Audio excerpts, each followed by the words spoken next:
Mesdames, Messieurs,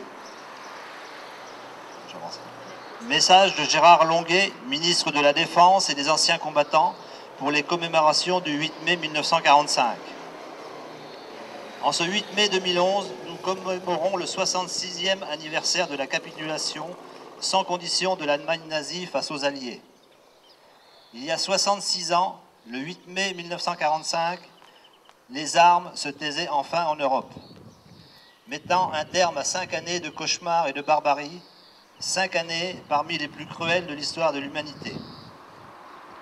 Encaissant sur son territoire, avec les seuls soutiens de la Grande-Bretagne, de la Belgique et des Pays-Bas, le choc de l'offensive de l'Allemagne nazie au printemps 40, la France a payé un lourd tribut.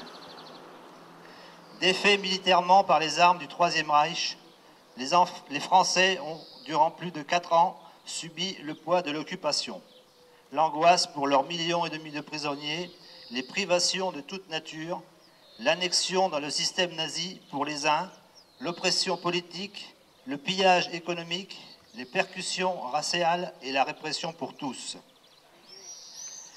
Dès le 18 juin 1940, pourtant, en visionnaire autant qu'en homme d'honneur, le général de Gaulle traçait les conditions d'une victoire qu'il estimait certaine.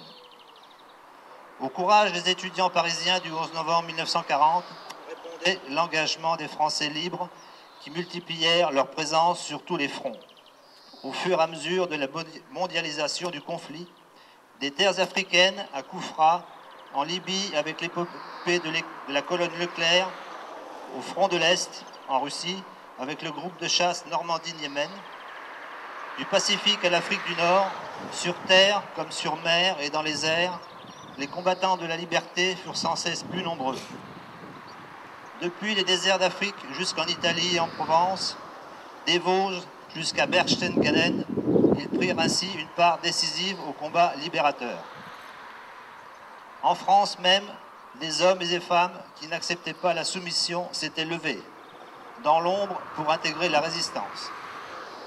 Organisés et fédérés par l'ancien préfet Jean Moulin, ils allaient au péril de leur vie, malgré la traque, la répression et la torture, consacrer leur quotidien à harceler et à combattre l'ennemi.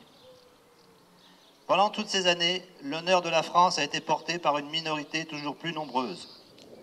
Si notre pays avait perdu une bataille, ceux qui ont cru construire sur la défaite, plus qu'une erreur, ont commis une faute contre la patrie. Notre pays n'a pas perdu son honneur. Seule nation avec l'Angleterre a déclaré la guerre à l'Allemagne à la suite de l'agression de la Pologne. Quand d'autres se taisaient ou pactisaient, elle a eu le courage d'aller au conflit pour faire valoir ses valeurs, au rendez-vous de sa parole donnée. À l'engagement militaire s'est doublé l'héroïsme des résistants et la générosité des justes qui ont, par leur bravoure personnelle et au nom d'une France qu'ils estimaient éternelle, sauvé l'image de notre pays.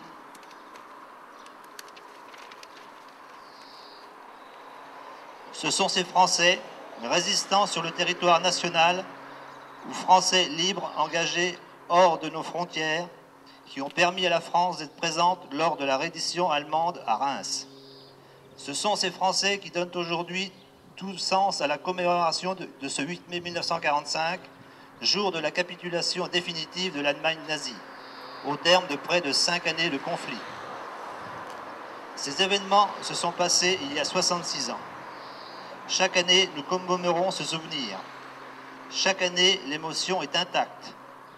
À tous ceux qui ne sont jamais résignés et qui n'ont jamais abdiqué et qui espéraient la liberté, aux hommes qui se sont battus, à ceux qui sont tombés, aux autres qui ont enduré tant d'épreuves, combattu avec tant d'abnégation, nourri tant d'espoir, à toutes celles et ceux grâce auxquels l'humanité a pu de nouveau croire en son destin, nous rendons aujourd'hui l'hommage qu'ils méritent.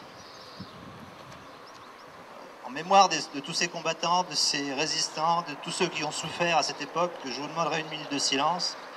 Et pendant cette minute de silence, je voudrais qu'on ait une pensée pour nos collègues Pierre et Marie-Vonne qui nous ont quittés dernièrement et qui étaient là, présents à chaque fois. Merci.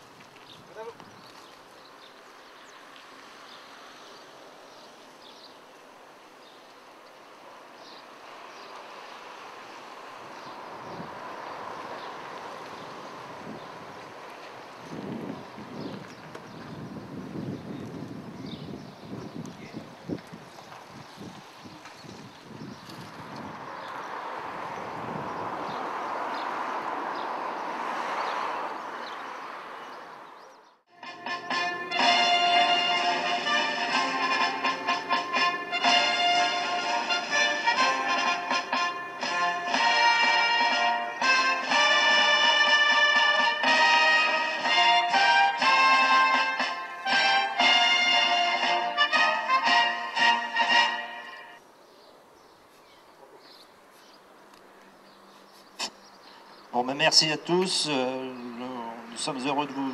Enfin, on vous attend pour un vin d'honneur chez Marité. Voilà, merci.